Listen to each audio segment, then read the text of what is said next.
Voluntaryong isinuko ng isang katutubong Alta na 3 taong kumilos ang 2 mataas nitong kalibreng baril at mga bala sa tropa ng pamahalaan. Ayon kay 91st IB Commander Lieutenant Colonel Julito Directo Jr., isinuko ni Diego ang M16 rifle at M653 rifle na may kasamang maikli at mahabang magasin at 77 piraso na mga bala sa kampo ng 91st IB sa Barangay Kalabunan, Baler, Aurora.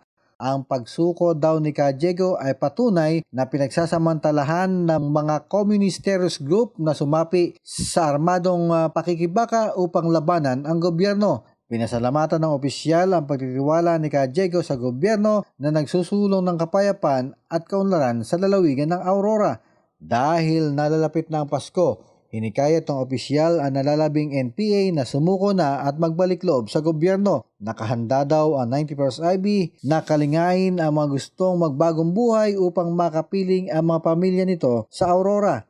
Nabatid na si Diego ay dating kasapi ng Sub-Guerrilla Unit Committing Provincia Isabela, former Central Front, at kung saan pinuri din at pinasalamatan ni Recto si Bravo Company Commander First Lieutenant Zamzamin K. Dimasid Singh na siyang napag-ugnayan upang sumuko si Diego.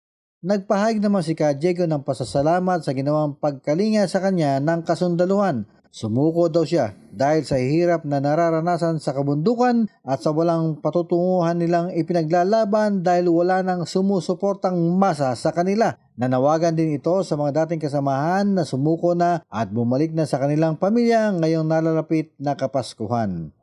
Ako ang inyong naging tagapaghatid balita, Jason De Asis para sa RTV News Desk.